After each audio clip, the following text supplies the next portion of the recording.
Hello, everyone. This is very, very exciting. It is a very big day for NutriChem's founder and CEO, Kent MacLeod, as he launches his latest book, Biology of the Brain, How Your Gut Microbiome is Affecting Your Brain. I'm Leanne Lang. I am very excited to be hosting this launch for you this afternoon. We have about 1,000 people joining us today for this one-of-a-kind event, and the first of many in these unprecedented times. So this virtual official book launch is brought to you by the Ultimate Publishing House and NutriChem's Pharmacy and Clinic, the Compounding Pharmacy and Clinic. So we will have an opportunity to hear from Kent, as well as Felicia from the Ultimate Publishing House, as well as a number of guests that are here on hand to talk to you about the impact of Kent's work and also about their own personal health and their experiences when it comes to this topic in itself. Also keep in mind we have celebrity guests here, and we also should keep in mind that Suzanne Somers absolutely takes the cake. She isn't with us today, but she has a very personal connection to this book and to Kent and the work that he does. And in fact, she wrote a beautiful foreword for the book, and she also has several chapters in her own book about the work that her and Kent have done together. So that's pretty cool right there. There's also going to be a great opportunity for you to win a couple of things over the course of the next couple of hours with the great launch. It's the Gut Healing Giveaway, valued at $250. It includes a signed copy of the book, so Kent's going to sign it for you, and also a plethora of NutriChem products designed for many of the issues that we are actually going to be tackling and talking about over the course of this book launch. So GI rescue, digestive shots, everything you could possibly think of. And there is going to be a link in the attachment underneath that Facebook Live, the bit.ly book launch giveaway is what you're going to look for. And it's also a great opportunity to get in and have an opportunity to win this. Plus, the first 100 people that want to get in, they're going to be able to get the book for just $20. We're going to be drawing for that big giveaway right around 2 o'clock. So let's get the official part of this book launch started. Kent MacLeod, the man himself. Now, he founded NutriChem Compounding Pharmacy and Clinic 40 years ago.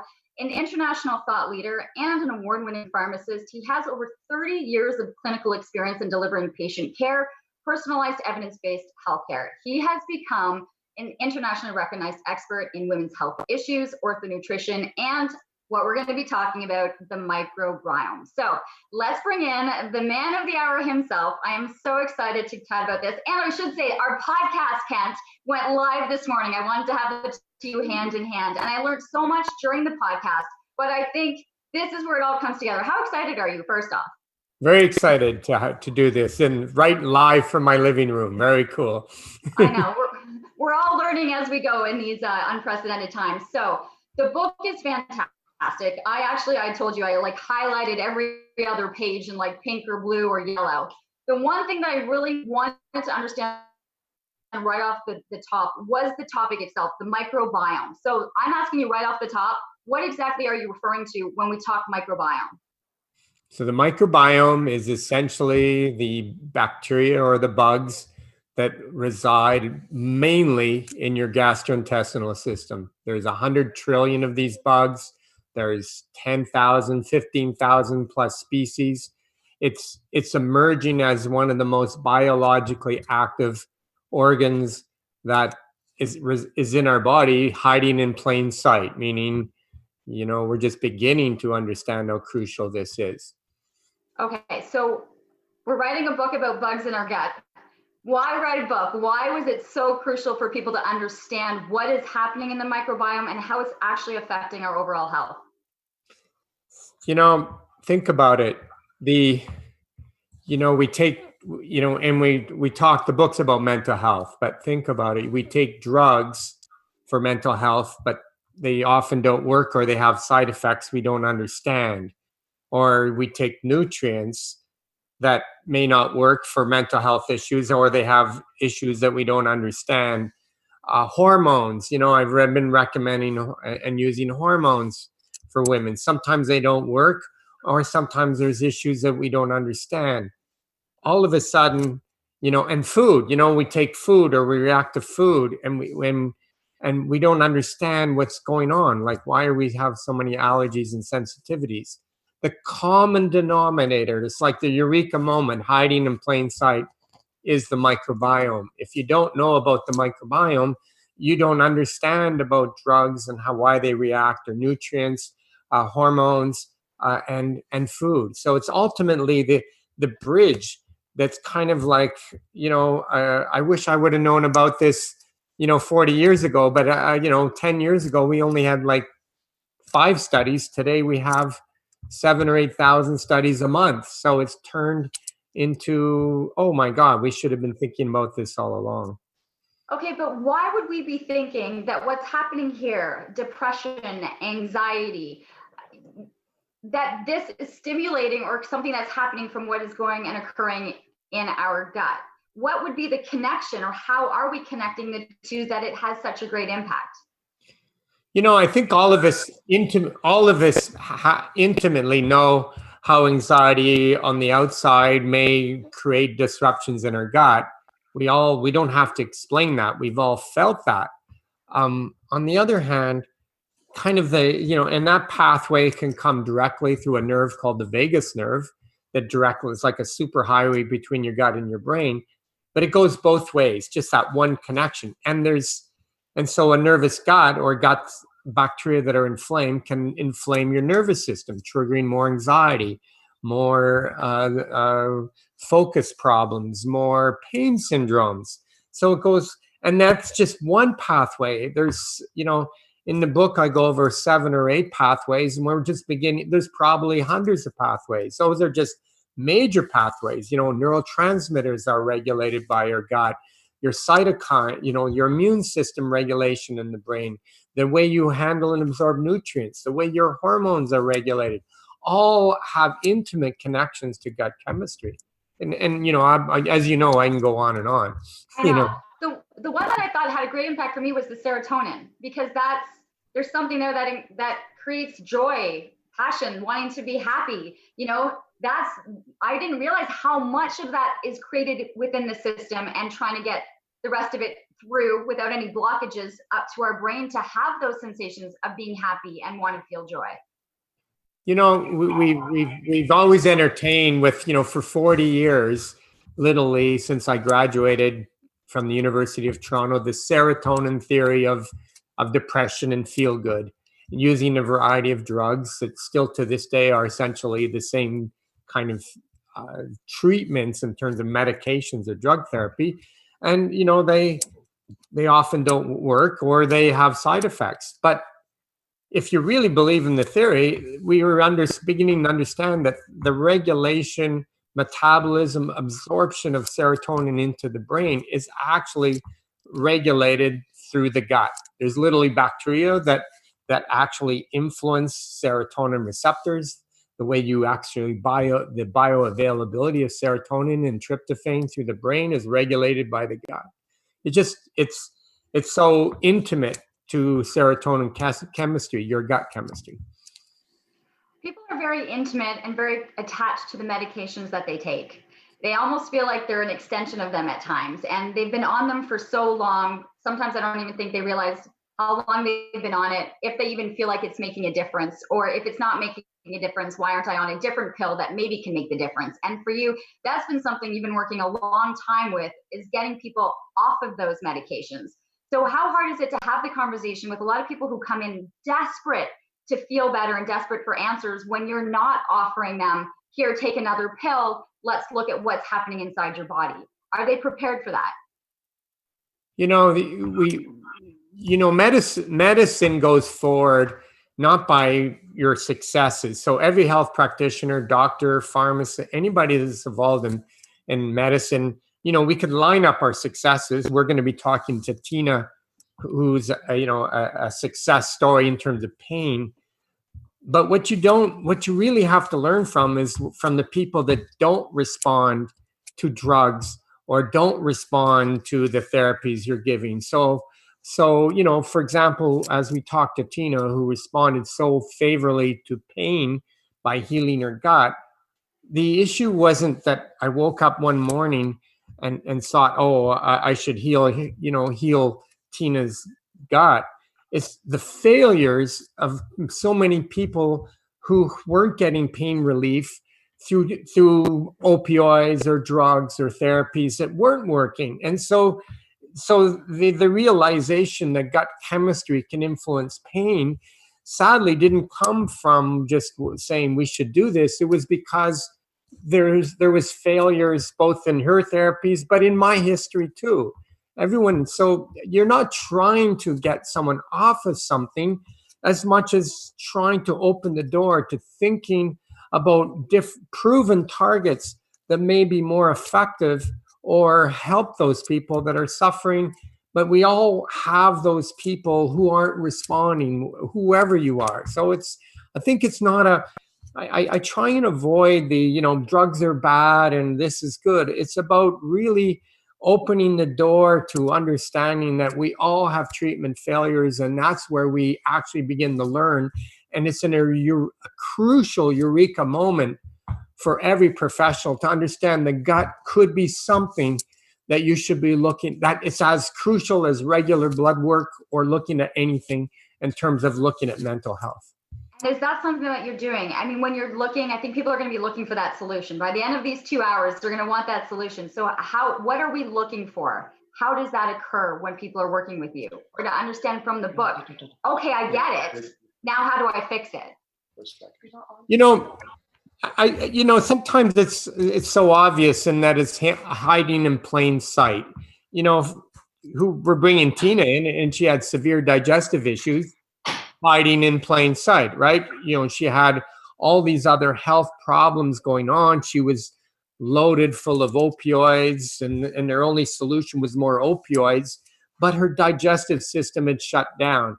So sometimes it's that obvious, like, why did I choose to try and help her digestive system restart versus just trying to manage her pain with more drugs or more other things? It's sometimes so obvious that it's embarrassing. If you have anxiety, depression, mental health issues, why would it, and you have severe digestive issues, why isn't correctly or appropriately handling the digestive system the right way to approach it? Then your question is, what's the correct way to approach it?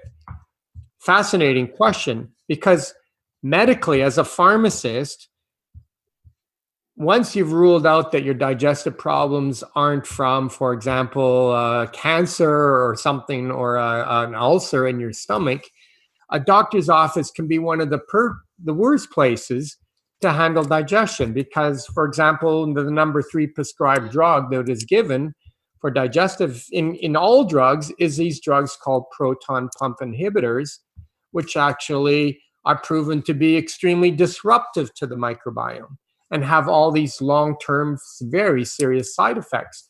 So ultimately, pharmacists, and I know the education of pharmacists and doctors, we aren't taught about how the biology of the digestive system and how to heal it and repair it. It's really not something we're taught. So it really is something that has to be done in order. You have to deal with food, probiotics, prebiotics, certain products that heal and reduce inflammation without using PPIs. So there's a bunch of tools in your toolbox that support healthy digestion and proper function. And those are the tools that we should be thinking of. I'm surprised you didn't mention fiber right off the top there. I use the word prebiotic as a word for a fiber. Prebiotics include fibers and all their polyphenolics that enhance very specific structures in your gut. But you're right. It's kind of embarrassing that I know so much about fiber. Do you know what I mean? It's kind of like the worst geek of all is to talk about fiber for hours. It's kind of that's embarrassing in a way. It's not too sexy, but very important. You know what? It doesn't need to be sexy. I think when people feel sexy is when they feel good, they feel healthy. And that's what I think people are really looking for. I just want to ask before, because we've got a lot to get to, how meaningful was it? I mean, the relationship that you have with Suzanne Somers, that this really hit her hard, and she wanted to be that intro into the work that you have done together, because as much as it is with mental health and everything, hormones play a massive role in it. And the two of you have worked so much together on that. Women's hormones and their proper selection of hormones, the data is very clear, and there's a lot of misinformation on hormones. And Suzanne Somers, many years ago, I brought her to Ottawa, and she spoke in Ottawa, and it created a quantum leap in our city of women who understood the importance and relationship of hormones in their overall health. Now, you have hormones as being very important. Guess what? The microbiome is intimately involved in hormone metabolism. What does that mean? Well, it means that so many underlying issues, from infertility, PMS problems, headache problems, endometriosis, women's fibromyalgia, all these things that have a female-based orientation, have direct evidence of the microbiome being involved, because and even severity of perimenopause and menopausal symptoms are linked to microbiome issues. I mean, it's totally appropriate to Suzanne Somers. Well, we're going to hit on a lot more aspects of the book, and we're going to talk a little bit more about kind of putting that book together, because you had so much information, and then how do you wrap it up and put it into a number of pages, which was a lot longer, I think, than maybe what the publisher had anticipated. You guys are going to talk about that in just a little bit. So we're going to get back to Kent in a second, but we wanted to talk to you, and I know that he mentioned Tina's name a couple of times, because Kent has had a tremendous impact on the lives of so many, but this story really does stand out, the story and the relationship that he has with Tina Blackwell.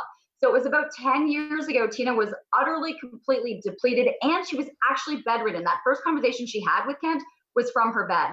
She had chronic, excruciating pain from a really bad automobile accident, and her health practitioners had been so focused on treating her pain that no one was actually looking at her gut or her nutrition or her hormones. So she credits Kent, honestly, with saving her life. But then she also became a published author, international speaker, and spiritual teacher, as she uses extreme experiences to help others get through their journeys, physically, emotionally, and spiritually. And her entire story can be found in her memoir called Signposts: Hell, Heaven, and Here. So Tina, great to have you joining us today. Oh, we're just going to make sure you're unmuted.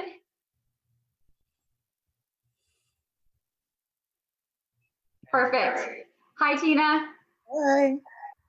I have to say, when I read the story and the impact that Kent had on your life, and this was almost like the last resort for you. You were completely almost at the point of giving up life at that point. I was dying. Yeah. I had said my goodbyes to my friends probably a week before. My doctor came to my house every day to give me an epidural, to give me some relief from the bed sores. And I had been bedridden for almost 2 years. So it was epidurals daily. I hadn't eaten solid food in 11 years, and I hadn't had a bowel movement in over 13 years. So my skin was green, in and out of the hospital. The last time I was in the heart ward, and they just injected massive doses of morphine. And then the only thing I remember is the nurse yelling, Tina, breathe, don't make me bag you. They were going to intubate me. Fortunately, a new nurse came on, and she gave me 5 cc's of morphine every half hour instead of 10 cc's every hour. And that gave me enough consciousness to wake up, because I didn't want to go like that. So when I woke up, I saw my mom holding my hand, and I asked her to call my specialist, Dr. Bestman. And he'd returned back to the armed forces. We hadn't spoken in a couple of years, but I knew he would help me get home. So all they could do at that point was symptom management. So the nurses would come in and take care of the bed sores. There was no way they could reposition me. I could not be touched. My organs were failing. And that morning, the mystery of how we found Kent was always a mystery, because we kept going back and forth. It was my cousin Danielle, who passed away in 2012 from ALS. She called NutriChem and spoke with Laura and begged her to save my life. Well, Laura was like, we've never worked with a palliative patient before. Kent's not here. I don't know what to do. But Danielle knew I was out. I was gone. So I don't know if she told my mom. You can imagine it was a hectic time for my mom. But all I remember is nurses coming to the house and taking my blood and thinking, okay, if this makes my mom happy, I'll do it. But Mom, we have to talk. My last wish was to dance. So she took my frail body out of the bed and danced with me. But you can feel it when you're dying. I totally remember the feeling you have. Your life force diminishes. It's a very peaceful feeling. And it's almost like you can't touch the pain around you. So although my mom was hurting and crying and I couldn't touch her, I was going home. I was going home. I was dead. I could feel it. I remember speaking to Kent and him telling me, I don't know what you're doing, but just keep doing it. And I thought, come on, I've been to every neurosurgeon, neurologist, every doctor, and it's just more and more opioids. How can this possibly? My mom, he taught my mom how to rub cream on my inner thighs and a gel on my inner arms and put powder in juice. But how is this? But within 3 days, my skin was no longer green.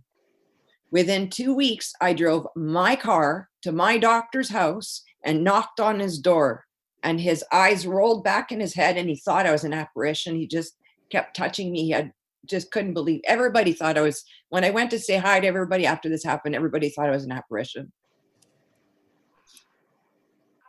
Well, seeing you here talking to us with this energy and this vibrance, you would never know. The universe was speaking to you at that time. I really truly believe that it had aligned you in a certain way to have this connection. But how quickly that your body reacted, it was like your body was craving. It knew it needed something that was going to nourish from the inside rather than what was happening. Like you could feel it almost immediately shifting. Yes. And my mom and I just kept looking back and forth. It wouldn't say anything. Because this was from 1996. So I had a cervical fracture, fractured hip, crushed spine. Like I had massive injuries and a brain injury, which led to the constant writing. But it had been a long, long time. So it was normal that they told me in 1996 I would be on narcotics for the rest of my life. I would never be able to process information. I would never have access to short-term or long-term memory. I would never be able to speak, or I would always be in mental loops. This had been a long journey. So to think that cream and powders and all this stuff that this biochemist had created but literally my body responded immediately, and we still couldn't. And it was approximately a week later where I had to stay flat on my back. I could not even turn my head, and I couldn't even have a sheet touch me. So it was probably a week later, my mom sat beside me and she touched me and it didn't hurt. And I touched her and we started to sob and knew this. Kent didn't save my life. There was no life to save. He brought me back to life. That's a big difference. I'm just gonna, I get emotional about this stuff, so I probably should have warned them on that. I have one last question for you, because I could also spend hours talking to you also. When you started to be able, because you hadn't eaten, you hadn't had bowel movements, you hadn't had any of this, what was it like to start consuming things that you knew were going to nourish you and heal you from the inside? It was insane. And my entire family, I remember like uncles and aunts, and my mom had brought everybody together, and they're all just, every time I would lift my fork, 25 people in a room, just dead silence, watching me try to, eat something and swallow it, and dancing. And they were like, what? It was, and I still to this day remember, and it's all in my book too, but I still look at people eat and watch them eat and think, you have no idea what you're doing. Do you know how blessed you are? To be actually sitting at a table, which I didn't do for 20 years, but to actually put food to your mouth and enjoy. Do you know how blessed you are? And every time I eat, it's still not gone, even though it's been almost 10 years. It's still, Kent comes to my mind every time. And it's pure gratitude. Pure gratitude. I would not be here. And I get to help a lot of people now. I think that's the thing, is that I think you will inspire people, because there are many people who are living in chronic pain, who are addicted to medications, who are so begging for a way out. And I think your story right here today will give them that inspiration, especially with the being brought back to light. It really is. It sounds like there was an angel looking over you. So Tina, it's remarkable to see. I know you've been a huge proponent for the work that Kent and NutriChem does, and I have a feeling your book also will be the next one that people are going to be running to be able to read up on things. Tina, I really appreciate you sharing your story. Really do. Thank you. Thank you. So we're talking about these books, right? I got to go pick up Tina's also, but it's one thing to have the information and the passion that you want to pass on, but it's also another to take the time to actually write it down and then edit and then publish it and then promote an actual book. And so that's where Felicia, the CEO of Ultimate Publishing House, comes into play. So not only does Felicia run the publishing house herself, she's actually herself authored 11 books, with 7 of them being on bestsellers. And I love this part, featured in the Oprah Club and on the Ellen DeGeneres show. Pretty impressive to get this book off the ground. And so with that being said, I'm going to throw things now over to Felicia. It's all yours. Awesome. Amazing. Thank you so much, Leanne. And we just got news that Biology of the Brain's first print run has sold out, but not to worry. The next print run is on its way. So thank you all for your support. We're super grateful. And we thank you to be here with us, celebrate. We're half an hour into this celebration. So grab your snacks. Your tequila is a prebiotic, apparently. Grab whatever you need to do to get comfortable and continue on. I'm going to ask Kent a few questions on how he enjoyed the process of writing Biology of the Brain.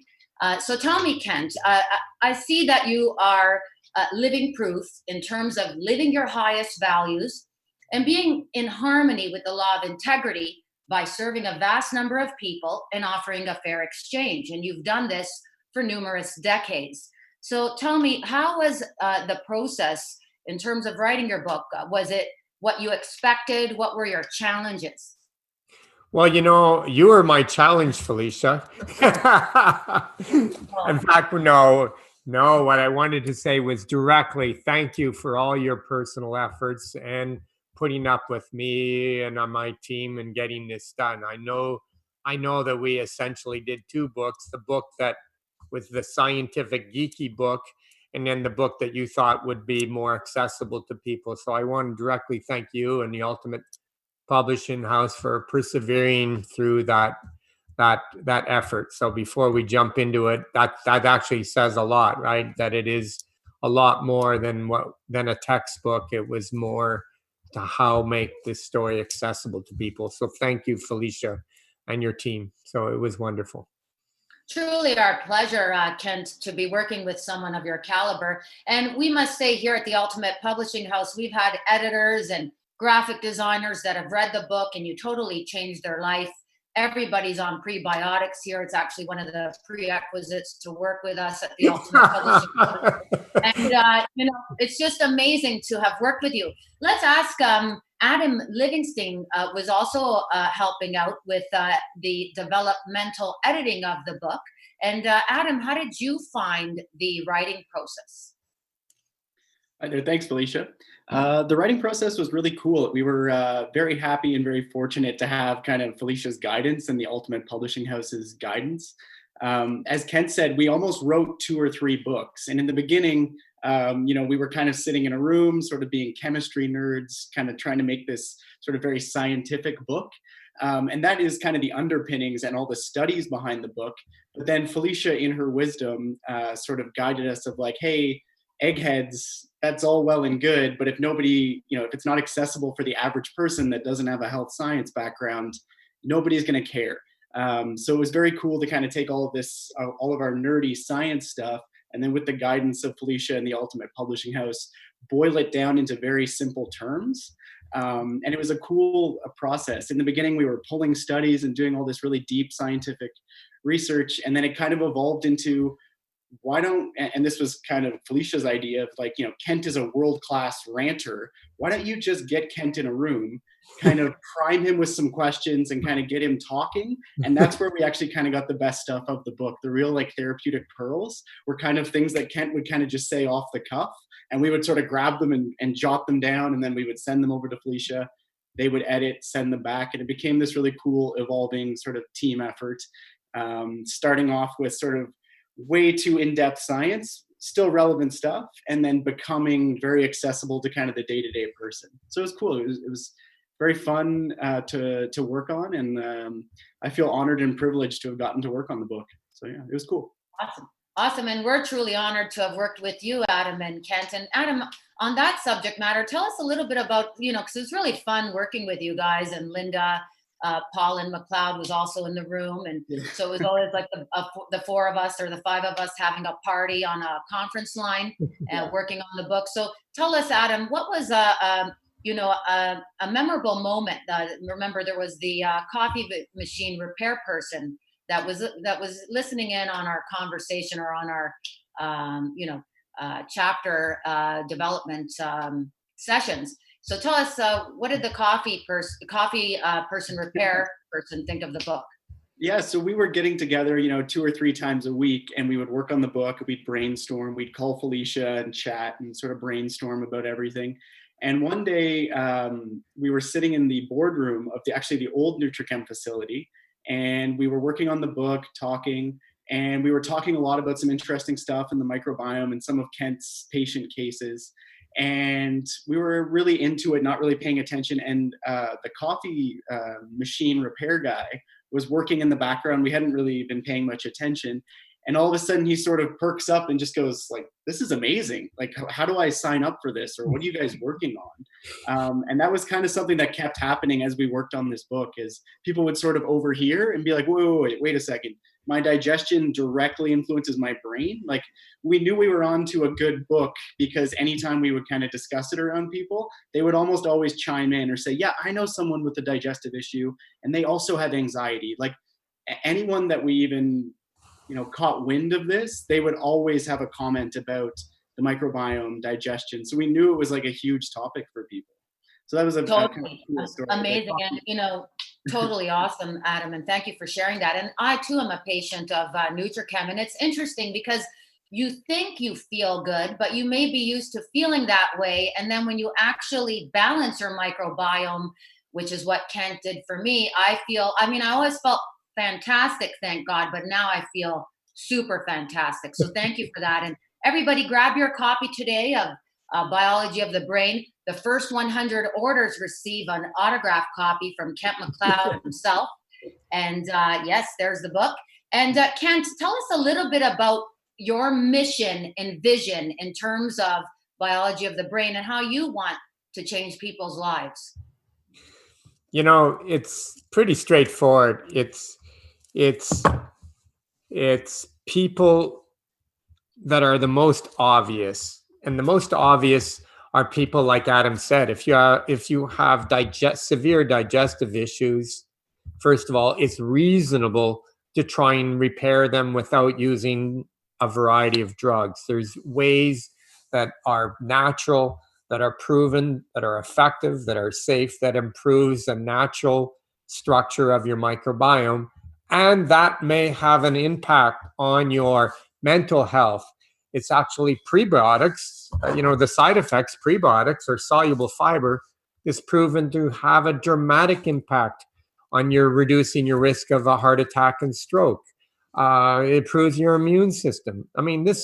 Sometimes I get frustrated that I have to talk I have someone come in, this virtually last week who on a consultation, and I feel like, why do I have to talk you into healing your gut when nothing has worked for you before?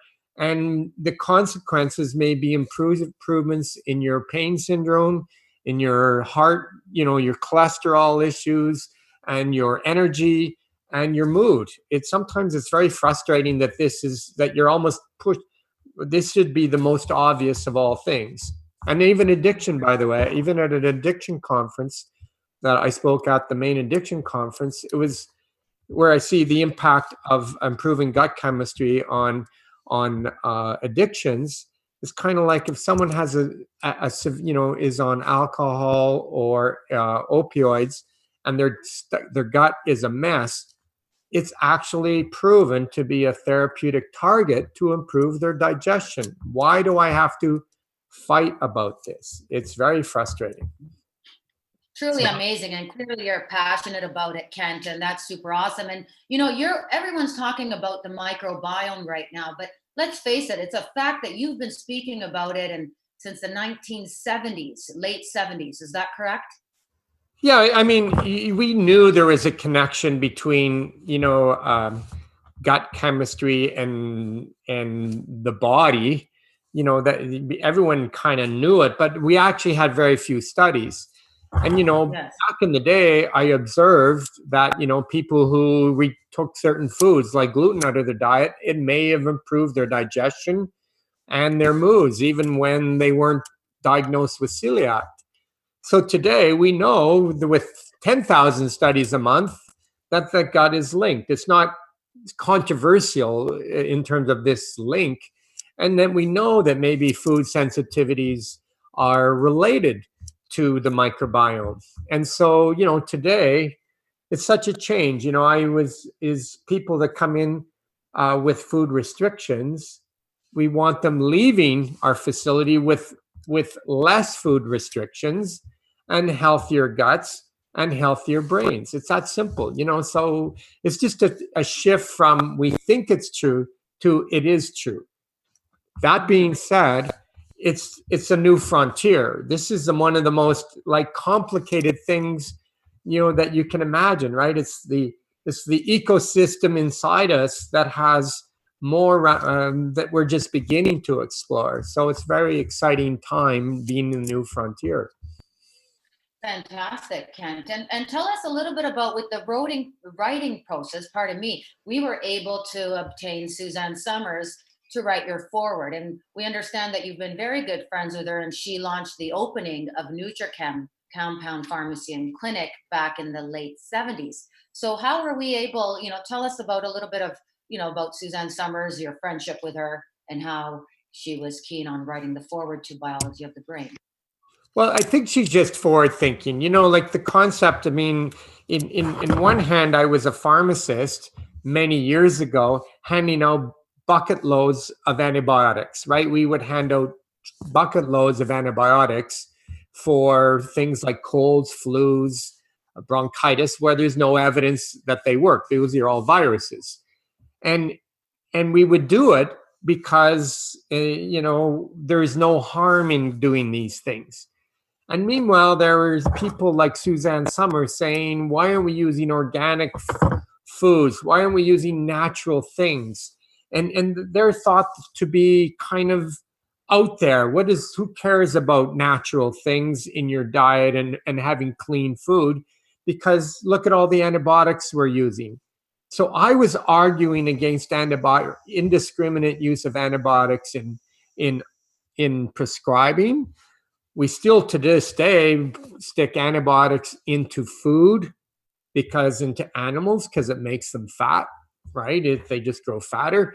And people like Suzanne Somers, who are my kindred spirits, were talking about eating clean 20 or 30 years ago. So it's natural that I associate with people that actually are saying, and it's quite controversial, isn't it? Somehow 20 or 30 years ago, you should really be eating clean. But today we know that they were right. Mm-hmm. Fantastic. And Adam, back to you. Tell us a little bit about the writing journey and what you were able to take from your studies and implement into the writing of Biology of the Brain and helping us out with that. Yeah, of course. Well, I'm a clinical pharmacist myself, so I spend a lot of time, pulling studies and all this kind of thing. And like I said, in the beginning, we wrote almost like a huge, scientific review of all the studies on the microbiome. It would have been a great book for healthcare providers and other scientists, but for the layperson, for someone without the science background, how does that really help them? So again, that was part of the process, was taking this huge pile of studies and boiling it down to almost like a Cole's notes for people of okay, even if you don't know anything about biology, chemistry, you can start with page 1 of Biology of the Brain. And by the end of the book, you'll actually know more than a lot of scientists and healthcare providers about the microbiome. So the same journey that some of these readers are going to be getting, we kind of went through an evolution when we wrote the book too. Fantastic. And Kent, back to you. Tell us, do you have another book in store that you're publishing with the Ultimate Publishing House? I'm just trying to, I just built the new facility and this book. I'm just going to maybe recover from all of this. But as we discussed, you could get into, the literature is so explosive in terms of, the microbiome in the heart, the microbiome in the immune system, the microbiome in, your liver, the microbiome in and your inflammation, it's every one of these areas has gone from like no data to just so much data that it's just explosive. So I mean, it's, you just want people to understand that if you improve your gut chemistry, the side effects, may be on your brain, but also on your heart and your liver and your joints and your, it just goes on and on and on. It's so like, it's truly like a no lose situation when you take fiber. It just sounds too easy to take prebiotics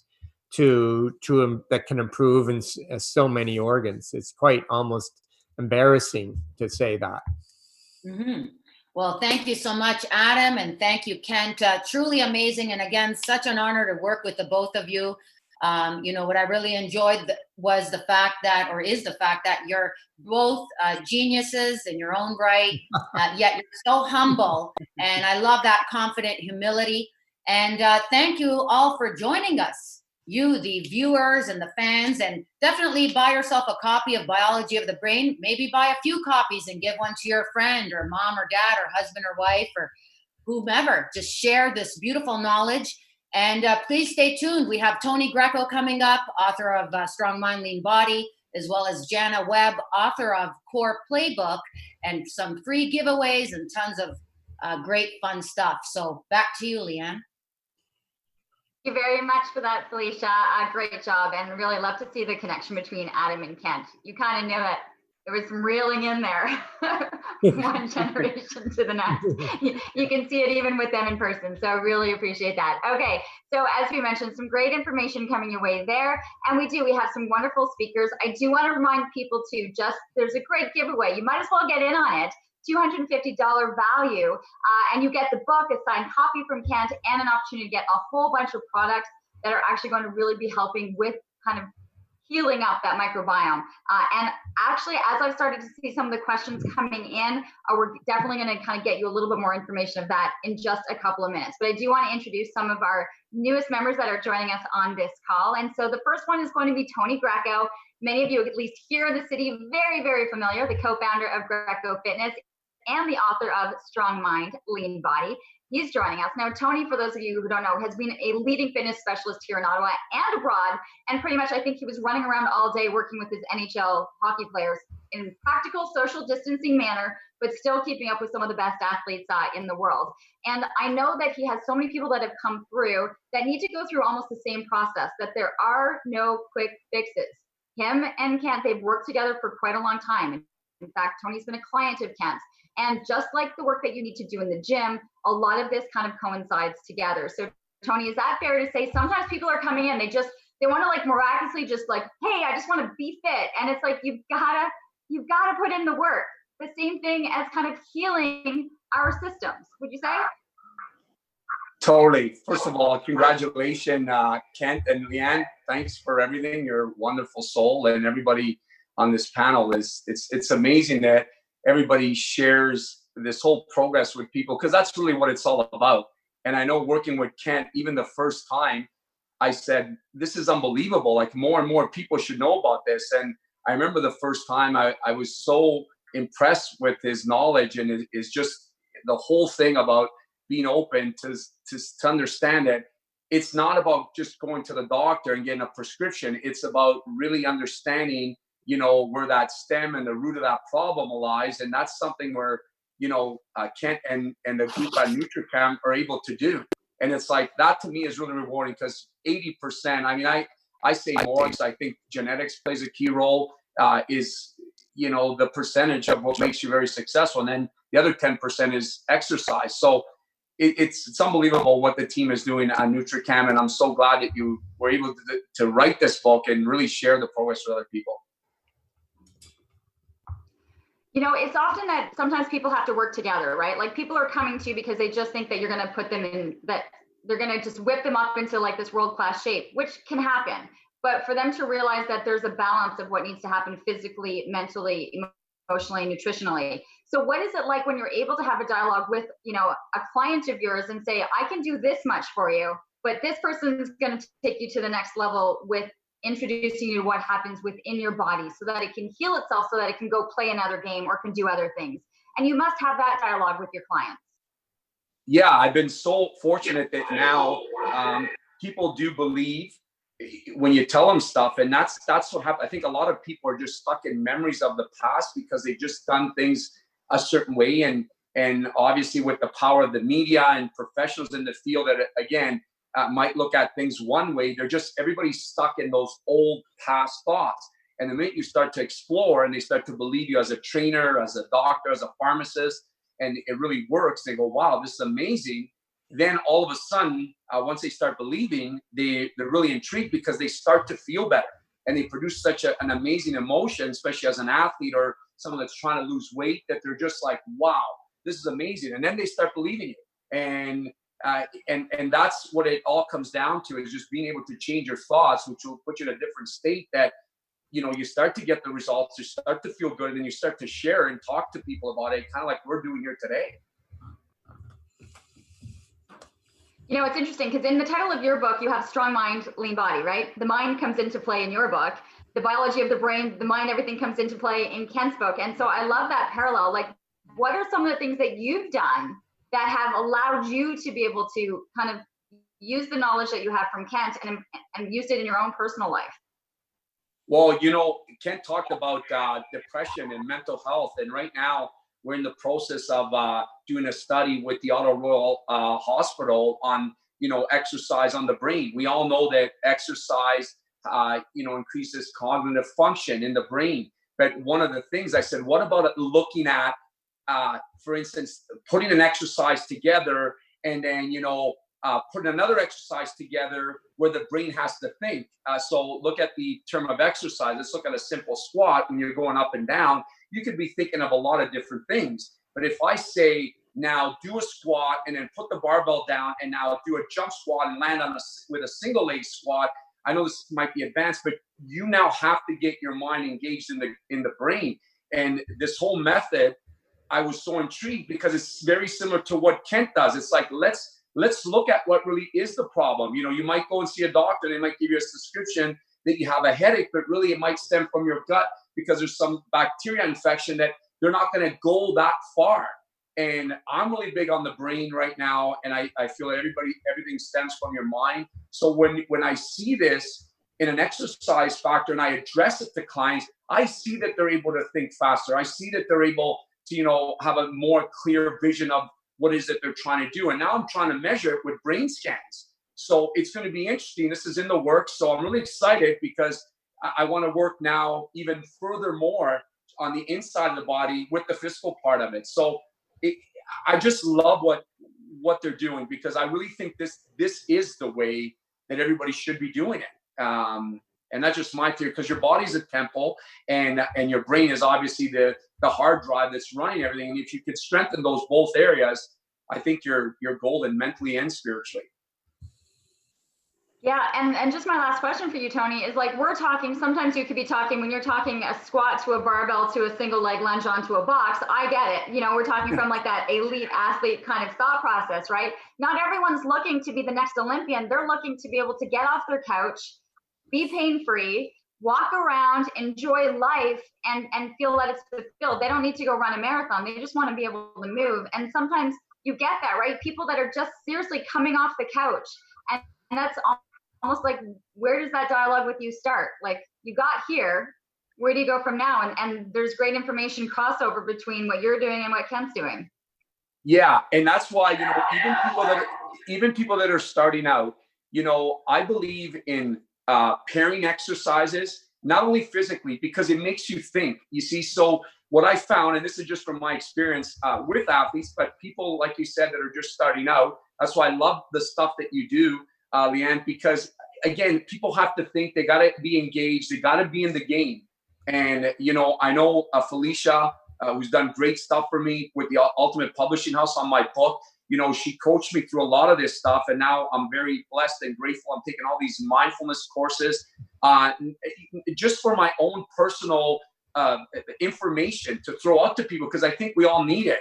And as a team together, I believe in the physical fitness world that if you do pair different exercises, I keep you focused more on the moment. And what I mean by that is that, you don't have to do a jumping squat. You could do a squat, but now close your eyes and do a squat, or let me hold your hands and try to do a single leg squat. Like everything to get you right there, right in the moment. And the more you could do that, the more your brain starts to focus, almost like meditation with movements. Now we know this, but like you said, most of the people that are just starting out or don't want to be an elite athlete, they're still holding on to thoughts. And, more and more and more, as you let go of those thoughts of the past memories, you're going to live more in the moment. And we're here to help you, people like ourselves and Kent now with the book and everybody that's here on this Zoom call. So we're here to help. We're here to share this progress. And then you know what? I always say measure it.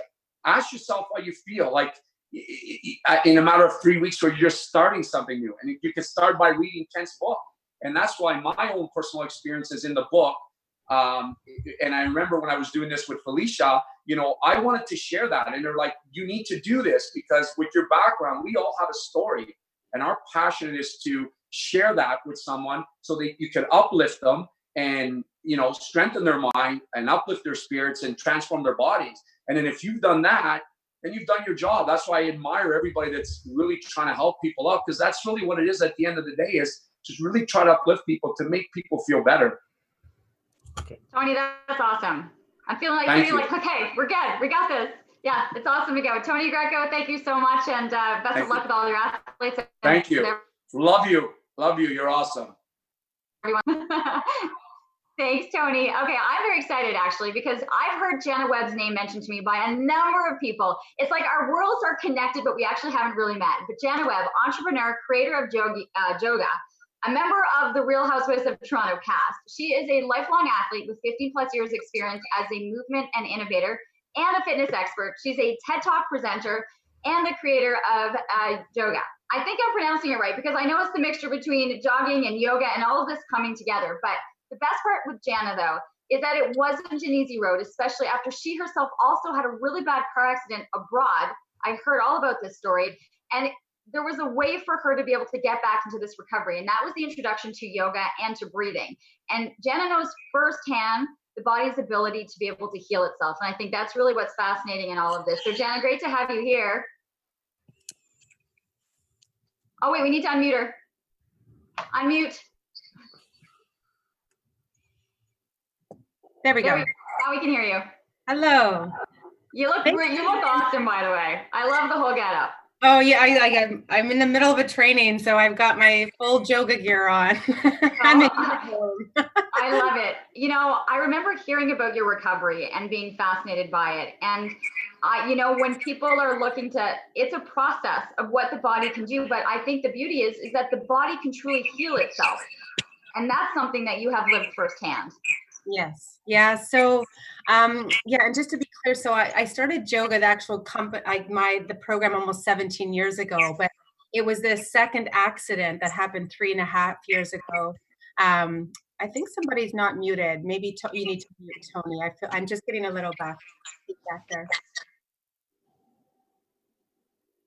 There we go. So, I broke my back in 3 places and, the long-term, the residual injury for me is a brain injury, right? And so this is why everything that, Kent is writing about and that I just got on for Tony's session, now more than ever over the last 3.5 years of getting through this and recovering on my own without any medication, like none. I have such a better appreciation for this. I've always taught holistic and I've always been holistic, but now just even understanding it even more and how the brain works and how metabolism works and all of the things. When you're recovering like that, you're very deficient, right? And so your body is just trying to survive every single day. And what happens is, and this is what I love about the book is, we talk about stress levels and living in reptile brain. And when your foot's always on the pedal, pushing the gas, your body can't recover because cortisol levels are up all of the time and we never get into that recovery piece, right? And so, I read the chapter on the book and I was like, yeah, this is what I do and this is what I teach. And so just to have it all be coherent is awesome. How aware were you that you wanted to make the choice to do it without the medication and to realize that you could give the body the nutrients or what it needed to heal itself without going to the medication that you knew could in itself be damaging and not helping in the healing process? Well, I think for me, just because I work in pro sports, right? And so I see a lot of prescription pushers in pro sport to get athletes to sleep and to manage pain. And so I've seen the residual effects of that over the years of my work. And so I knew that that's not a lane I wanted to travel down. And plus just trusting it was kind of a testimony to my own work and what I teach, right? To see, we talk about this mind body coherence, but when it's in your own body and when you're in that much pain, can we recover? And so for me, it was almost like treating myself like a guinea pig with my own program. Can I ask, what did you do? Because a lot of it, and I know with reading the book, you can see certain things that the body needs to absorb and to do and to have a clean system to be able to do it. Can you take us through some of the things that you were able to do? Yeah, so I couldn't move for a long time, right? So all I could do was sit. And so I did meditate a lot, and I just tried to breathe through pain, right? And when I could move, I did move. And I just think movement is medicine. And I wasn't going to be that person who became like a victim of my own, situation. And so I think, first of all, I recovered quicker than others because I've been training my core my entire life. And so when I got, hit by that cement truck, my intrinsic stabilizers worked to protect me from breaking my back, first and foremost. So that was the first issue, was just walking again and being strong. And then the impact from the concussion symptoms came later. I was so injured at first. We didn't even know that I had a concussion until 3 months later, when I was literally just, walking down the street and fell over. Right. And so, it was in that moment where I was like, okay, I was just running my business, right? Like, I am an entrepreneur. And so I was building a studio at the time. And so I didn't have time to sit, and recover. So I had to be efficient, right? And the way I became efficient was through meditation and through just getting up every day and staying busy. When you talk about that, I think meditation is such a wonderful gift that we can actually give to ourselves.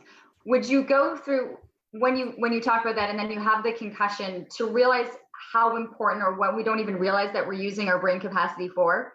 We take it for granted that we're just thinking and going through the motions, but when that's taken from you and it's difficult and there's a fog and that you didn't realize what you were capable of doing before it was taken away from you. Yeah, absolutely.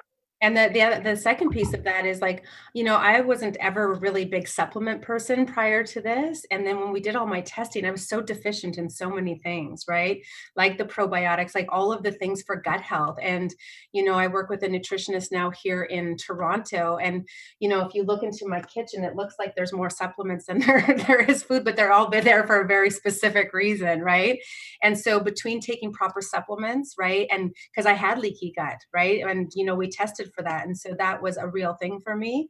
So, that piece of it, connecting, my supplement and my nutrition with everything that I was doing in terms of movement and meditation, really were the three pieces that made me heal. Before you did the testing, because you were so active and healthy in so many ways, did you think that you were going to be deficient in as many things as you actually ended up being deficient in? Were you surprised? I was surprised, but more, I've been nauseous for so long. So a big part of concussion is your vestibular system is all disjointed. And so, for 2 years, I've been vomiting. For 2.5 years, I've vomited every single day. And so it's only been since November, since I've got the right prescription for my gut every day, which is amazing. I know that sounds crazy, but that's my reality. And just I'm able to think again, talk about brain fog. I had no memory.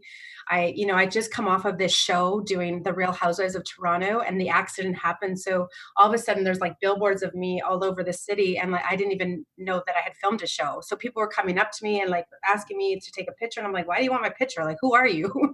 And I don't know who they were. I don't know if they're a client. So what happened with all that, though, is I ended up getting some social anxiety because I didn't want to leave my house because I was scared because I couldn't remember who anybody was. So, man, the last 3.5 years, like I've been through it all. I went through depression. I went through, anxiety, just to finally in the last 6 months to be coming out on the other side. Like even now it's hard for me to place my words. I really have to concentrate very hard on talking with you and putting the words in the right order.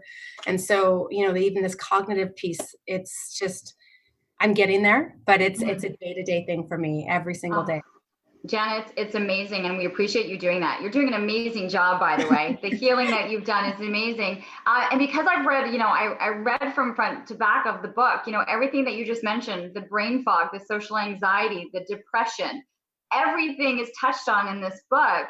And it's something that just even, in passing by, it's like a checklist for you of everything that you've gone through in this process. Yeah, and I appreciate that checklist because, when you take care of yourself every day, what we're supposed to do, it's a daily task, right? Like I love going through those check marks. Like, did I do my supplements? Did I do my meditation? Did I move today? Did I do my, all my physio and all my osteo and all, all the things? But sometimes that's how much you need to invest in your health to feel better. And everybody, even if you don't feel well half of the time, right? It's up to you. Like I always teach accountability. My biggest thing is education and accountability. I can only teach a person that's going to be accountable to want to change and want to learn, right? If they don't want to be accountable for their own health, then go ahead and feel crappy, right? Like you have to take it in the reins in your own hand. And I think what happens with people is they just, at some point they tire, right? And they're like, I don't want to feel like this anymore. And then this world opens up to them, right? And, people, all these amazing people on this call and other, holistic nutritionists around the world. And I really believe that those things come into your life when you're ready for them. I really, believe that. Jenna, I want to ask, when's your book out? This story is really remarkable, and just the last real question is, what would you say was the biggest influence or product or thing that you were able to put into the system that for you? Because you're talking about this kitchen full of supplements. Is there one that you think was the good trigger for you? It started that path for you? Yeah, to be honest, several, I've been through, 38 supplements to 20, working with all these different people to now have a prescription. So it's actually one supplement with 18 different supplements in it. So, I don't know exactly which one it was because when I was just troubleshooting myself and working with a bunch of different people without a specific prescription for my issues, it wasn't working. And so I think the big piece of this, because I wasn't getting better, I dove deeper, right? And did my work and surrounded myself with people who I know could help me. And so I don't know exactly what it was, but I know it's a combination of, anti-inflammation, probiotics, it's all the omega-3s, it's all, I've got brain, it's all the mushroom stuff. I don't know the names of them right now, but, it's all those components put together, right? And yeah. It's amazing to hear you speak, Jenna. I think the things that you have done prior to and the things that you are accomplishing after the pre-accident, the post, the show, the recovery, it really is amazing, but it makes you kind of appreciate what the body is capable of doing. And your firsthand, an example right there of what we're capable of healing from. Thank you so much. Yeah, thank you so much. Thanks, Kent. Congratulations. Thank you, Felicia. Thanks, everybody. Thanks, Jana. Okay, so guess what, Kent, that brings us back to you and I for a little bit longer. But before that, we are right on time with so many things. And I said we were going to draw for that winner of that $250 giveaway. That was one of the things that we were going to do right around 2 o'clock. And we are completely on schedule, everyone. And so I want to say that I just got the flash. I just got the random draw that just came into me. And so I want to say congratulations to Adam Elliott. Adam Elliott is the winner. Congratulations. Of the $250 gift pack that you had with the book signed by Kent and all of the products, a ton of products that go with it. Also keep in mind that you have a chance, the first 100 people in, although there was 1,000 people on this call, we're getting the book for $20. So Kent, you get to keep going? Good to go. Because guess what? We've got questions that have come in. So are you good? Because I'm actually going to go to them because I want people to really feel like we're getting there. So here's the first one. And it was, are absorption of vital nutrients impaired due to the removal of the colon? I had a total proctolectomy. Oh, do you know the word I'm trying to say? Proctolectomy? Meaning the removal of the Okay. You can pronounce it for me. Yeah. Yes. That was a question that came in. So the answer to this question is actually really important. I did a lot of work 40 years ago, long time ago at the University of Toronto on the absorption of iron, where I wrote a paper where we actually tagged iron and we could follow iron absorption through the mouth and through the body. And I thought I knew more about the absorption of iron than anybody else. And I designed a high absorbed iron. It's still used by all the midwives of Toronto. So it's a very powerful, high absorbed iron. Now, today, with the microbiome, I will say that you don't know anything about the absorption of iron until you know about the microbiome. So the healthy prebiotics and a healthy colon will drive the actual absorption of key nutrients like iron and energize it. Like prebiotics and probiotics actually create these super energy packets called short chain fatty acids that drive the absorption of key nutrients like iron. So of course, if you're not absorbing iron because you have an unhealthy microbiome with insufficient prebiotic fiber, you won't absorb iron. And if you don't absorb iron, then it just can cause other grief in the gastrointestinal system. Now, different parts of your colon absorb different things. If your colon is not present, that's the area where you tend to reabsorb water, where your electrolytes are established. So most of the absorption of nutrients is much higher. But at the same time, the colon is a major reservoir of the microbiome. So a lot of the microbiome actually resides in the colon. So you're going to have impaired nutrient absorption, so it's going to have a lot more effects than you think, including nutrient absorption. But it's an interesting, question. If we take that part out, what happens? Well, actually a lot can happen because you can lose a lot of that organ, but you still then have to pay more attention to the rest of your existing colon. That's the answer. Yeah. I love it. I love that you're going to go into detail on this. And it's interesting because you are using the words pre and probiotic. So this is a question that came in from Laura. Interesting to hear the word prebiotic. What is the difference between a prebiotic and a probiotic? And she's like, I'm sure this is addressed in the book, but she actually would like to hear a little bit more. It's a great question. It's a really important question. So a probiotic is something that literally has bacteria in it. So, it's you may find them in like yogurts or fermented foods like kimchi, kombucha, or you can buy certain species of probiotics in my pharmacy. I designed a probiotic, for example. A probiotic has limitations in that you can only actually use the species of bacteria that, first of all, live outside the body. And most bacteria that reside in our microbiome are actually anaerobic, meaning they don't survive in the area. So you can't even make them in probiotics because they won't survive. So how do you grow all those species in your gut that are so important? Well, actually, you have to give them prebiotics. You got to feed them. And in a simplistic analogy is saying what you have to do is like for a lawn, you have to water the lawn. So prebiotics are superfood for the healthy microbiome. It's superfood.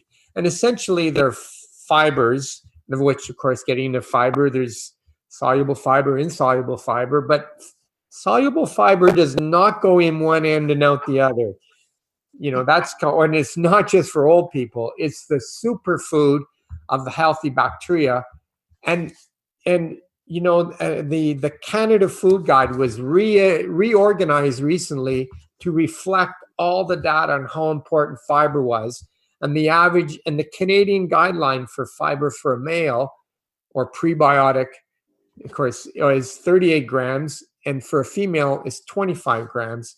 And in a recent dietary survey, virtually only half Canadians reach 50% of those levels. So we have a big fiber gap between what's recommended and what we actually do. And that's kind of part of what this discussion is about, right? It's pretty important if fiber can have so many profound roles.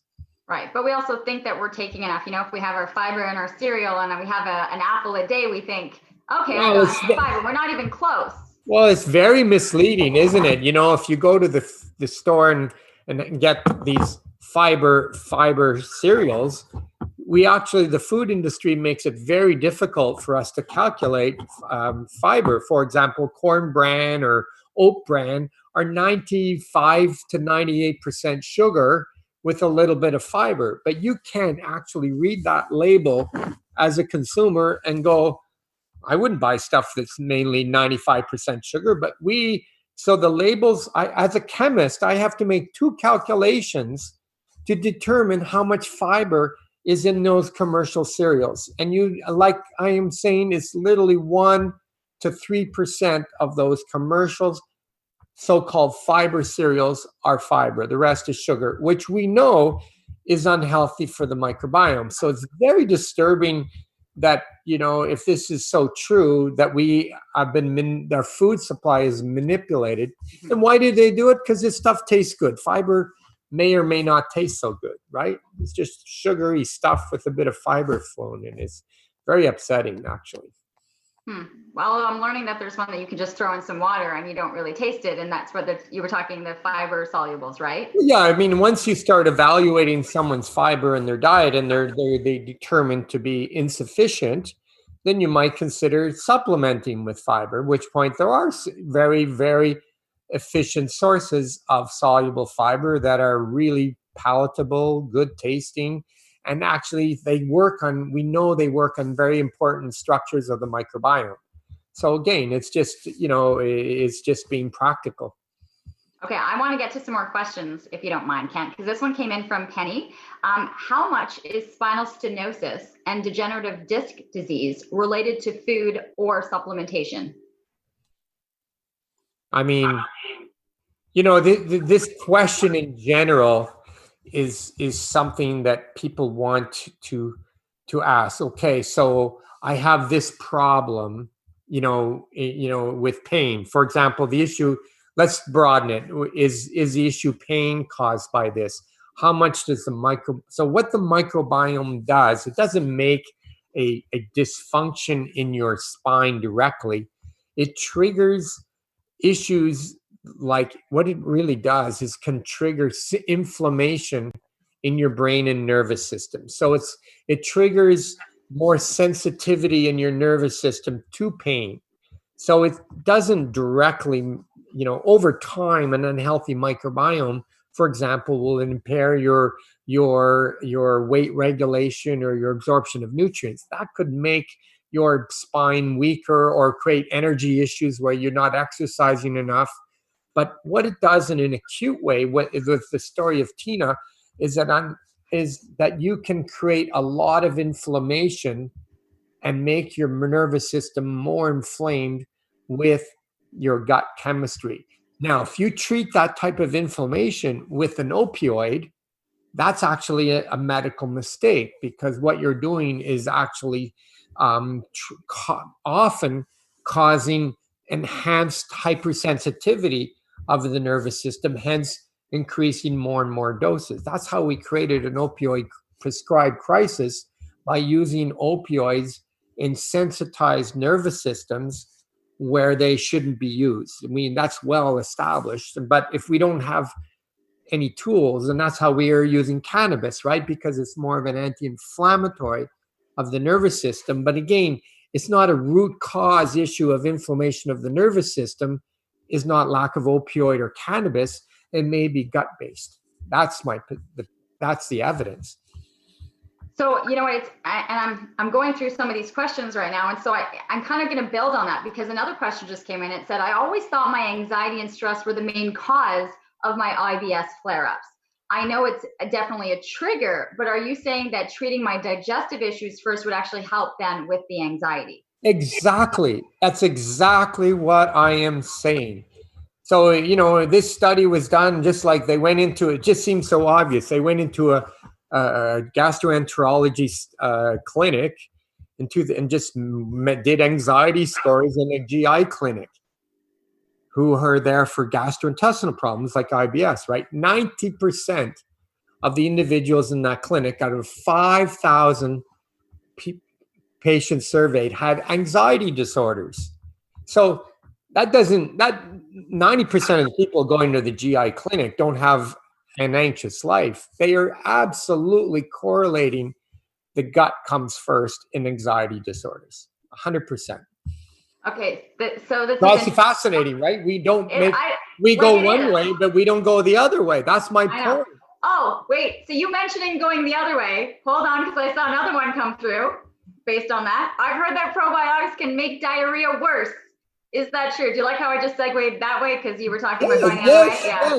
Yes. You can make. This is a great question. Yes, when your gut is inflamed, you can make it worse with probiotics and with prebiotics. Think of it. You have in the simplistic way a lawn, right? A lawn, but it's full of weeds. And now I start giving it water. I start watering the lawn, which is essentially like prebiotics, or I start putting in some other species of grass. Absolutely, those weeds may grow more viciously with the prebiotics, creating more problems. And the probiotics may also cause problems, but it's a symptom of an unhealthy microbiome that you can't tolerate fiber or prebiotics. Do you see what I'm saying? It's an important distinction because back in the day, and it goes to the point about failure, I always called it like 30 years ago, I call it the 1/3, 1/3 rule. I give prebiotic or fiber, I use it interchangeably without getting technical, but 1/3 of the people I'd give a fiber to or prebiotic, and because it's even back then it was important, right? And they say, "Wow, you saved my life." I go, "Oh, this is good." The other third say, "Oh, I don't see a difference." And the other third would say, "Oh my God, I'm giving me diarrhea. You're making my problems worse. What is wrong with you? You're an idiot, right? What are you doing to me?" So the point is that what happens then for a health professional is you avoid it. I'm not going to give something to anybody that like probiotics or fiber that makes it worse, but really what you've uncovered is an unhealthy microbiome. So if you're responding inappropriately to probiotics, you have an unhealthy microbiome. Therefore, you have to go through weed. It's more like weeding it before seeding and feeding it. Do you know what I mean? Absolutely. Yeah. But I think it helps for people to see it like that. See it like a lawn that has a ton of weeds. And you have to, don't just put the grass, you just go in and say, I have a bunch of weeds, I'm going to go water it and I'm going to go throw stuff on it and go, whoa, it just didn't work so well. I must not be able to tolerate fiber or probiotics. Of course you can. Your gut is so inflamed and full of and full of an imbalanced structure that of course you're just creating a battle in there. Okay, bear with me, Ken, because I want to get to a couple more, and I'm going to read this one because it's a little complicated. I have been taking a proton pump inhibitor antacid drug for the past 2 years for acid reflux. Initially, it helped a lot with my heartburn, but now I find that it doesn't work as well as I'm experiencing frequent nausea, bloating, and some other strange side effects. Is it okay to use these medications long-term, or should I consider getting off of it? Well, that's like what I call a softball hit out of the park. So the official recommendation of a PPI, the official recommendation is 2 weeks. That's the guidelines. It should be only used short term. So already we're into 2 years. The problem with I've given many years ago, the problem with the PPI, and I've lectured in rooms with, and because it is the number 3 prescribed drug, I've gone into a room with like 50 people and say, who's on these drugs, PPIs, and 50 people will literally put up their hands. And I go, so how many people here are if it's so good and the problems are low acid, how many people are all your problems going away or are they getting worse? And guess what? Most people, and the evidence is if the problems don't go away, they tend to get worse. Why? Well, because these drugs are extremely disruptive to the microbiome of your gut. They alter they're so effective, they dramatically change the species and structure of the healthy bacteria. So what is happening is that this person will now have more risk of very serious infections like C. difficile. One of the most nastiest things is higher found. More risk of kidney problems, more risk of immune system dysfunction, more risk of nutrient malabsorption. And I could actually go on, but I don't want to go. But the point is, these are nasty drugs in the long term, and they're very silent, right? It's just for a bit for my gut, and really, what you're uncovering is how unhealthy, how important it is to repair that. I would actually very much say that I have not found very rare. I can only think of maybe 1 or 2 clients in my career that I could not get down dramatically or eliminate PPIs by proper microbiome work. Now, here's the rub, right? Here's the rub. Like Tony said, is that what if you had to change your diet short term? What if you had to take some products to repair and heal your stomach? What if you had to take probiotics and fiber? It certainly is a little more work than actually, taking 1 pill a day. That's sort of the competition, is the ease with which these are handed out. And of course, they're virtually addictive, because if you pull them away too rapidly, you get rebound problems, making it worse. So people, I must need this drug because the symptoms have returned so dramatically. So it's almost like a pharmaceutical sneak attack. You know what I mean? You get on them, they're bad for you, and you can't get off them. It's very sneaky, isn't it?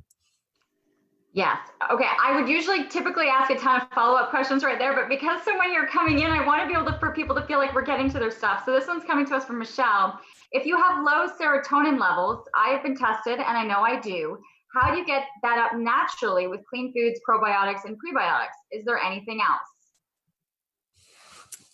Well, I mean, we've, in terms of low serotonin levels, saying you do, that I would take.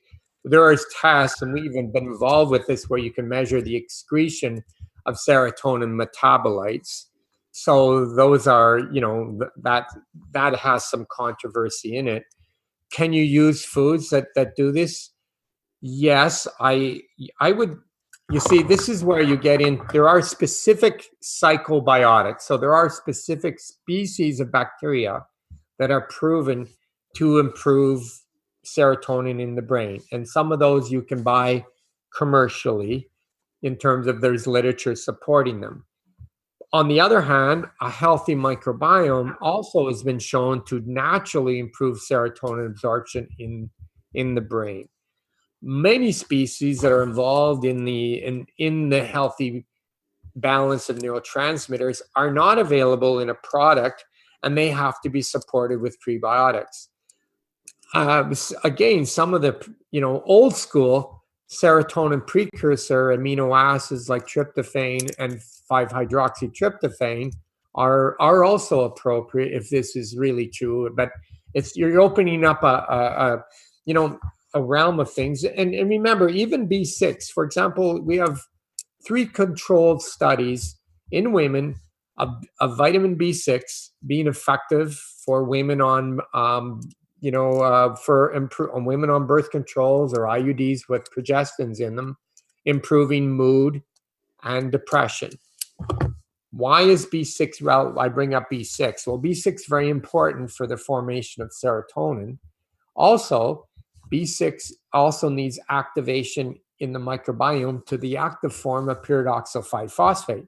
So we're beginning to see, and hormones have an influence on that. It may have an influence on that activation, estrogen. So we're starting to see that the microbiome may be very well involved in certain nutrient activations that are crucial in the intimate balancing of serotonin. So it's a simple question, but it actually can have a variety of different things. And again, we like to have like the pill, like an antidepressant to fix it, but it actually may need a little more detective work. Mm-hmm.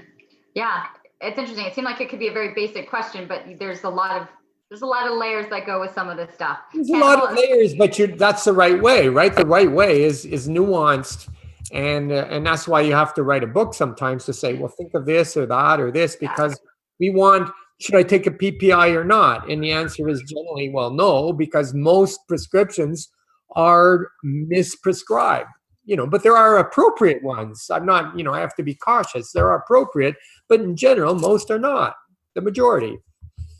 Okay, I want to try to get to one or two more because I'm looking at the clock.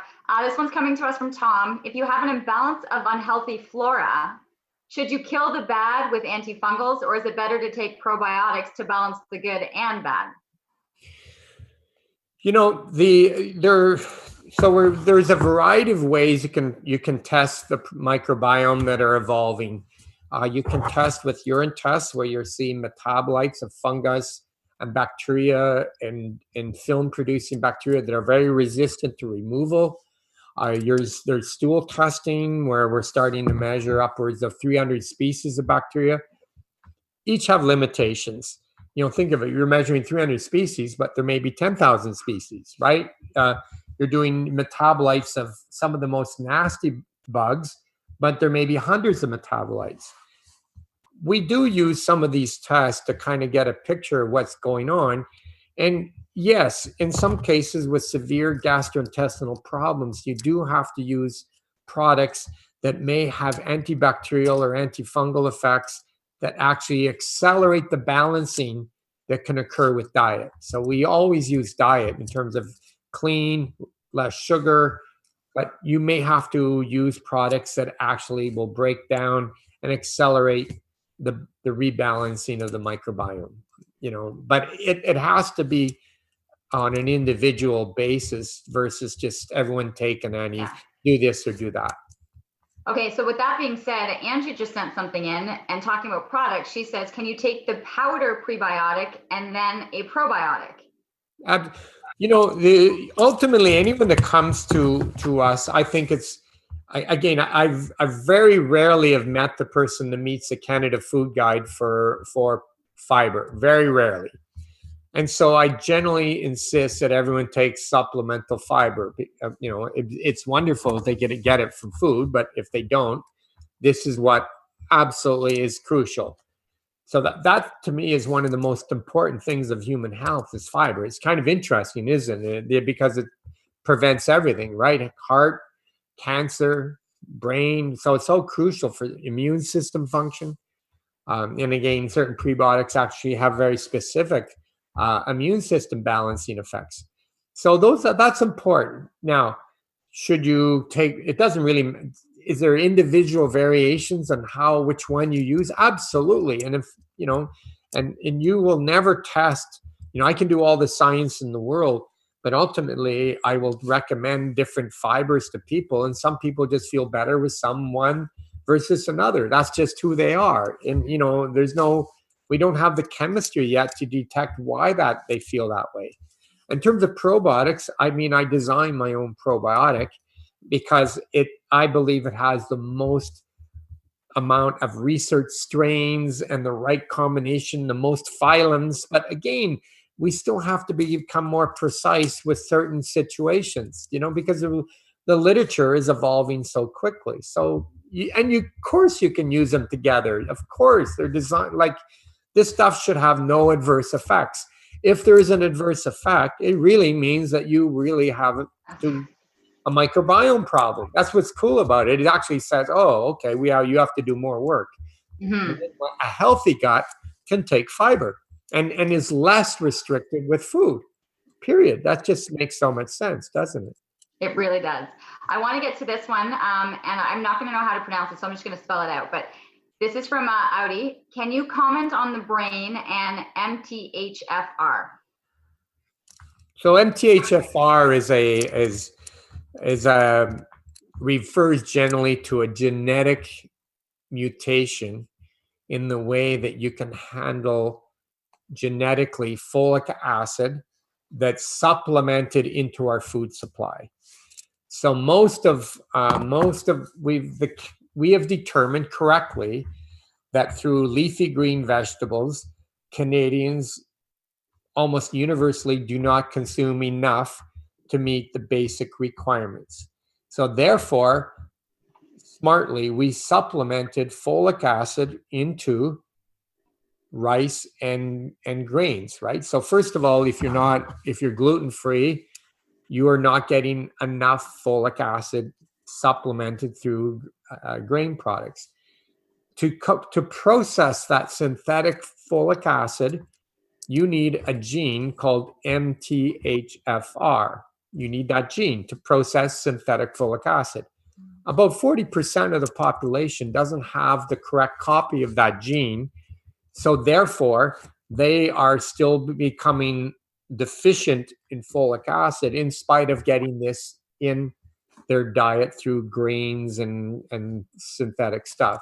So as we, the whole field of what we call precision medicine is evolving, where we understand your genes and how you handle drugs, and through your genes and how you handle nutrients. The remedy for MTHFR is to actually use supplemental methylfolate, which is any vitamin I've designed always bypasses MTHFR with methylfolate. So that's the remedy, is to use the natural form, which doesn't need that gene to activate it. Now, there's all other discussions on this process called methylation, but ultimately that's the long and short of it, if that makes sense. I'm sure for that individual too, right? They're quite understanding of what is going on and to do that.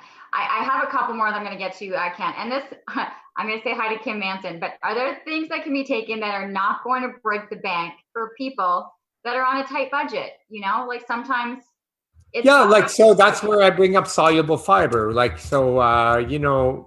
You can use soluble fibers like for $20, $10. It's just, it's, to me, it's like asking, do I break the bank eating fruits and vegetables, that are organic? You know what I mean? You're making a vote when you eat something organic that someone hasn't put pesticides on it. You're doing two things. First of all, you're being healthy to your microbiome, because the nature of those fibers in fruits and vegetables really grow healthy structures. And if you put all these pesticides, which kill things, you actually may create all this trouble. So when you actually spend more money on an organic product or a meat without antibiotics, you're making a vote that this is what you want. And yes, over the years, I've voted with my money to buy organic fruits and vegetables, and I see more and more of it in the grocery stores, right? Now, I can also choose to buy supplemental fibers. So someone like me is like going, should I buy a product? Someone says, hey, should I take this product over here that costs $30 or $50 or a coffee, right, as you're drinking? I go, great. Are you taking soluble fiber? You know what I mean? It's that simple. I think soluble fiber shouldn't be negotiable, really. That's how much evidence it is. So it's cheap to buy, and the benefit to risk is nothing. And it incorporates, it is truly a supplement of diet. Okay, with that being said, because people are actually asking these basic questions now, what are some examples of good soluble fiber products that we can consume? So let's help people out here. Like, what's going to be a good one? Okay, good old classic psyllium, right? Good old classic, but everything is loaded. So classic Metamucil is 50% lactose. Not good when we talk about sugar, right? So now you need to get into a healthy, clean, sugar-free psyllium. You have to be looking for this stuff. It's really confusing. Things like our GastroGuard. It's a wonderful fiber, very soluble, inexpensive, tastes great. ZOS or for FOS fibers are great fibers. We have tri-fibers. We have every fiber. We have literally shelves of fibers. So I always start with GastroGuard, which is a powdered, simple proven clinically effective, tasteless fiber. I like, though, the more in having, for me, I have like a powdered fiber around, and I use ZOSC factor capsules, which actually have polyphenolic prebiotics with regular sugar-based prebiotics. Why? Because polyphenolic actually reduce inflammation, improve tight cells in your gut, improves Clostridia, cluster 9, Akkermansia. So you see, you can get really precise in what fibers can do. So 2 things: simple, soluble fibers, inexpensive. Big lift, right? To just getting more like 10, 50, or 25 grams a day. You take a big scoop of soluble fiber, you may be right into the zone immediately of your requirements, and you've just energized your whole gut and your whole being. And then you can get more precise with some sauce factor capsules, which are more in capsules, more potent, but more sophisticated to grow other structures that you can't get. But you can't go wrong with this stuff. You know what I mean? If you say, oh, this is, and if you find that some of this stuff bothers you, that just means you may have to reset your microbiome. It's not expensive, but again, we could argue about an apple being cheaper, right? That's not organic versus an organic apple. And that's why I think this is important, that it makes a difference. Okay, let me get to, because I'm trying to get through all of them and I'm not sure for timing. Let's go Trisha, which I know she's like winning half the battles because I see her in my morning workouts. But Trisha wrote in saying, suffering with brain fog, brain zaps. Doctors want to put me on antidepressants. So I have a feeling this is Trisha's call out to say, okay, what are your thoughts? Well, first of all, and this is very clear. I mean, obviously in a call, you're not able to discuss whether an antidepressant is appropriate. That has to be discussed with your professional. But what is true is that in mild to moderate depression, antidepressants have been proven repeatedly in meta-analysis to be no better than placebo in terms of improving quality of life. So this data is consistent. So all that means is that these tools that we're using that are prescribed widely have very little evidence of benefit. On the other hand, they have significant evidence of harm, right? They kill your sex drive, they cause brain fog. So here's someone with brain fog that actually up to 80% of people on antidepressants may have cognitive issues. They cause weight gain. They disrupt sexual function. They disrupt gastrointestinal function. So, I mean, I'm not a fan of these, and I think that's what I meant my first thing I said is that often what should be motivating us as health professionals is failures. If someone takes a drug and feels like an antidepressant and feels great, well, and they have no side effects, well, that's wonderful, but that's actually not usually the case. So what do we do about it? The point I'm making with everything I'm saying is that there may be issues related to gastrointestinal function that may have a benefit for her, and there's no downside to it relative, and sometimes it's obvious. Someone may have a depression or anxiety and have IBS, as a previous questioner, and going, well, hello, why wouldn't you improve your IBS? And you might see a significant improvement in your anxiety and your mood. And I see that every day. It's not some surprise. It's not like, hey, maybe it might happen. I see it happen all the time. There is so much information to digest and soak in, and it's interesting because Ken, I can throw anything at you, and you've got it, and I think that is why you've been so successful and why people are always coming to you looking for that guidance. So this has been amazing. We got through so many questions as well. We're not too bad over time, so I got to give us a little bit of credit for that, and that we've been able to answer so many questions. Of course, we had the great giveaway. Congratulations once again to Adam Elliott, who won that $250 prize pack. And keep in mind, too, for the book launch, we have this wonderful opportunity to be able to get in and get the book for $20. That's for the first 100 people that have gotten in and have purchased the book. Congratulations. I think Felicia mentioned, too, that they're going to be heading into a second run of the book. So that's a wonderful thing that they kind of have sold out that first run. So I think this is going to be gonna have an impact on a lot of people. Ken, congratulations. This is gonna affect a lot of people for the good. Thank you, Rihanna. You did a wonderful job. This has just been wonderful talking to you. Thank you. You did. This is just fantastic. I think everyone put together a great thing. Felicia had some great guests with Tony Greco and of course with Jana Webb. Tina, I just want to give you this massive hug, and it's just to see you living the way you are and smiling and vibrant. I saw this, I don't know if you guys saw, but she has like this massive dog that like literally I thought was gonna like run her over. But I'm just like, how special is that? And congratulations to Adam and yourself, Kent, who have really put together all of the information. I need a shout out. I need a shout out.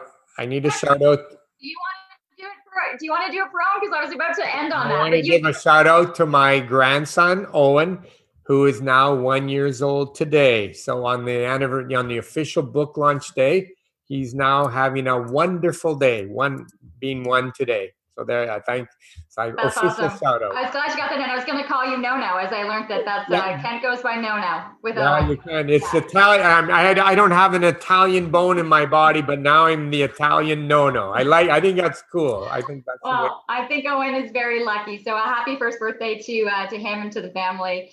Everyone being able to celebrate. It's a big day of celebrations, and it is official. The book is out. Biology of the Brain: How the Microbiome Affects the Brain. And I have a feeling people are going to be mailing in and asking for this. And I already had a friend out in Belgium who's like, how am I going to get a copy of this book? So it's crossing oceans, Kent, which is great to be able to see. Thank you everyone for participating, and especially thank you to Felicia, the Ultimate Publishing House. This has been a big passion project for them, as well as she is with all of the authors that she works with. And for those of you who have a chance, you can always head to NutriChem.com if you're looking for more information. Have a great day, everyone. Thank you.